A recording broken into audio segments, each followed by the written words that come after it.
Welcome back. Today we're talking about an Irish under-15 international midfielder called Aydin Aliyev. Born in Dublin, Ireland, he was at Dublin side St Joseph's since circa 2016-2017 season, joining as a 7-year-old, moving through the age groups. To those outside of Ireland, St Joseph's is one of Ireland's top youth sides, and most recently has had the likes of current Irish international Andrew Moran in their ranks, and Jonathan Afolabi. So he's clearly in good company, and to be at St Joseph's means you're the creme of the creme of youth football in Ireland, in the Dublin area. It's one of the top, as I said, top youth sides. So it's clear from a young age he was seen as a future prospect talent. He left St Joseph's in 2022 when he was in their under-13s, and along with his family relocated to Germany, where he continued his football career, signing with German's second-tier side SpVgg Greuther Furth in their academy. Greuther Furth were most recently in the Bundesliga top tier just a couple of years ago in the 21-22 season, but in the past 25 years at least have been predominantly a second-tier side, with just 2 seasons in isolation being in the Bundesliga, and both of those times they were relegated at the end of those seasons.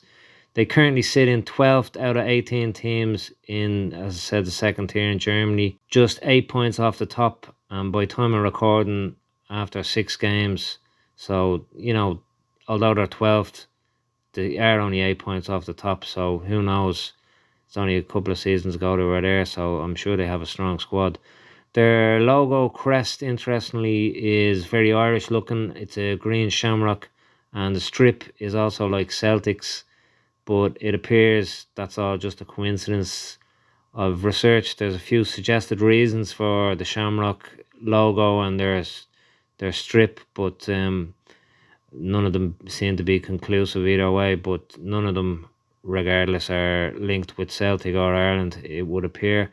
Their second team plays in the German 4th tier, so again, that's an option open to Aydin in the coming years before breaking into their first team, which again, if he did follow through all those steps, would be great, into the second tier of German football. That's nothing to turn your nose up at. That's a great pathway of progression. So at the moment, he's very young, as said, so don't need to worry about all of that. On breaking into the first team, as said, there is a route to the first team with the reserves in the 4th tier and then into the first team.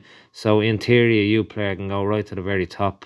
Again, they're not far off the Bundesliga, so in a few years, 4 years, he could be right in the very top of, well, even if he's not at the very top, he's in the second tier of one of the best leagues in the world, but he could be at the very top of a top league by the time he's ready to break into first team football. Internationally, this year, 2024, was his breakout year for Ireland, where he featured for Ireland at under 15s level, accumulating with a goal against Portugal just last month.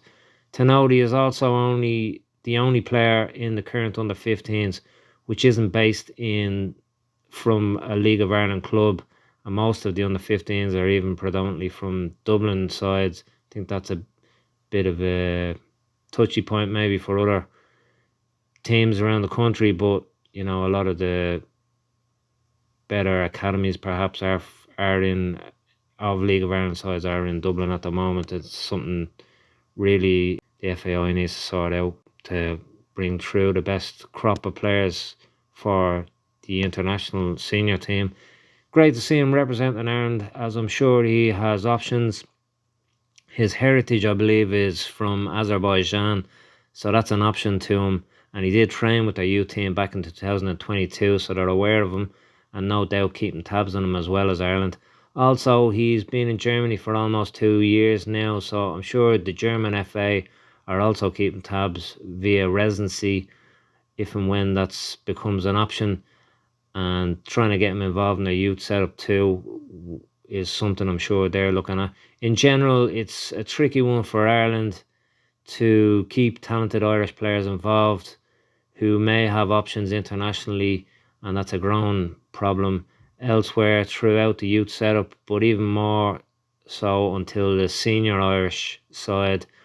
We all know the famous cases of recent where people have gone to play for England, but again, as the years move on, there's going to be other countries coming in for competition and strong competition for our best youth players as they come through to senior level. So yeah, multiple alternative nations brings a multiple problems, more options, more problems. Not exactly what Biggie said, but anyway. Ireland isn't a big nation and isn't qualifying for international tournaments, and you've got alternatives. You can't blame anyone for assessing their options. And again, in this case, being tempted away from Ireland, as if you're lucky, you only have 4 World Cups and 4 continental tournaments if you're really at the top for a 16-year career, let's say. And if that's the case, in Ireland's case, as we all know, we haven't qualified for a World Cup in 22 years, and Euros, the last one more recent, 2016, but still it's not something.